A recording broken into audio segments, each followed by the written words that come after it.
guys. My name is Anya and I absolutely love to travel, which is why in 2015 me and my best friend traveled for 3 months, not 6, 3, through Southeast Asia. It's definitely a part of the world that I think everyone should see, and so I put together a list of 10 things to think about before going there. Without further ado, let's get into it.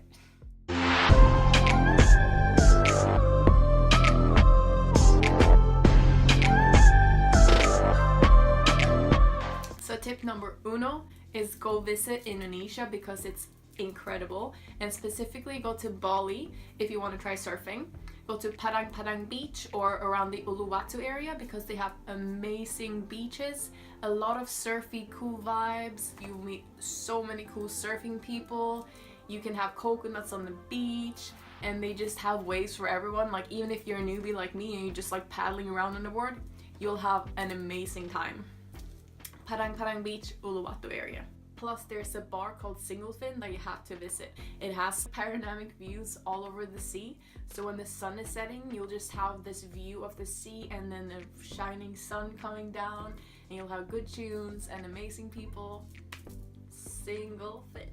Number 2 will be to visit the full moon party. If you haven't heard of it before, it's basically a massive beach party that they have once a month in Thailand on a little island called Kupanyang. Anyways, I think it has about 30,000 people visiting every month. They have a lot of fire dancers, there's buckets of alcohol, there's different bars set up all along the beach, so you can like change around. If you get tired of the hip-hop music, you just swap to the house music. If you're tired of the house music, you just swap to the electronic funky music. So tip number 3, not 6, 3, watch out for pickpockets. At least in the bigger cities, it is pretty normal and common that it happens. When I was walking down the road in Cambodia, in Phnom Penh, I think that's how I pronounce it. Je ne sais pas. I had my phone in my hand looking at Google Maps, trying to find my location as you do. And I hear this motorbike coming up behind me, and I think it's just one of the normal taxi drivers who's gonna ask me if I want to ride. But no. Instead it's a guy with another guy on the back, and they just drive super close to me, grab my phone literally from my hand and just drive off, take a corner, and they're gone. And I'm just standing there like, what just happened? Like I was so shocked that I couldn't even make a noise. So basically keep an eye on your things and you should be fine.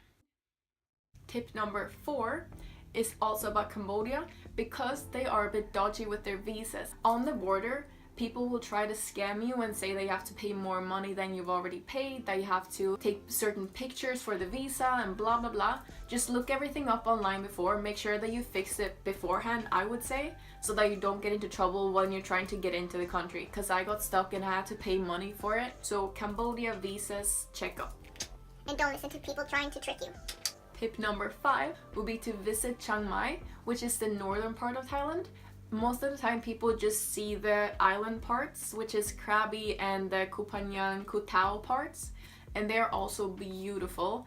But if you have time, why not head up north where they have jungle and rainforest and these luscious mountains. There's a lot of elephant sanctuaries which are separate from the ones where tourists go and ride on elephants. For example, you can volunteer and like walk and hike along with the elephants and like take care of them rather than just use them for human entertainment. There's also a little place called Pai, which is further up north from Chiang Mai, and there they have waterfalls. You can do water rafting. It's more peaceful in comparison to all the bustling cities down south. So I would definitely recommend Chiang Mai if you want some peace and quiet.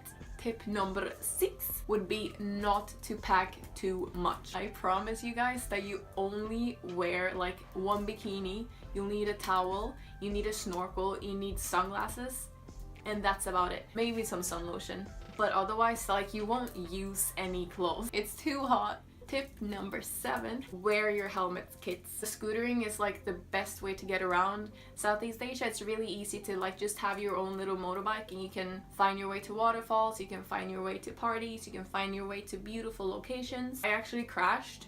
It wasn't a bad one. I was just like, we slipped on some sand and we just fell over, and I have like a little scar.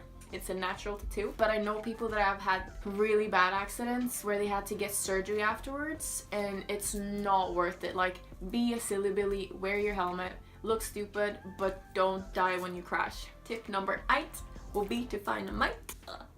So funny. Tip number 8 will be to visit Singapore. It is a really cool city. It's kind of futuristic. Everything is so clean. Like, I think it's illegal to sell chewing gum there, for example, because otherwise people would throw it on the streets. It looks kind of like something out of a Sims world. It feels a little bit surreal to walk there, but it is really cool to see. It's really different. They have these incredible artificial trees that look like something picked out of Avatar, and they have like a light show on them every night.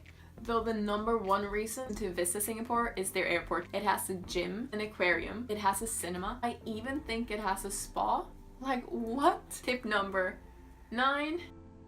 Don't get a drunk tattoo. Especially on the islands and stuff like that, they'll have these bamboo tattoos that people will be getting right and left and left and right. So you'll be walking down there, you'll be drinking your buckets of alcohol. You won't be in the most sane of your states. I would advise you to skip the part when you've had a drink.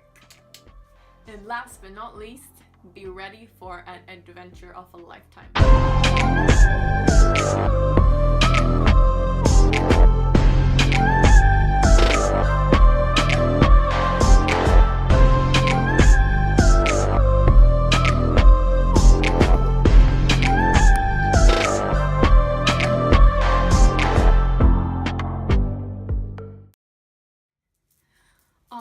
Caffeine overload. I feel like Buzz Lightyear.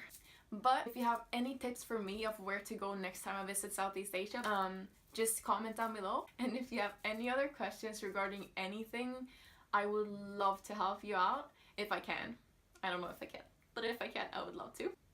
Until next time, have an awesome time, go explore some more, and don't lay on the floor. Whew.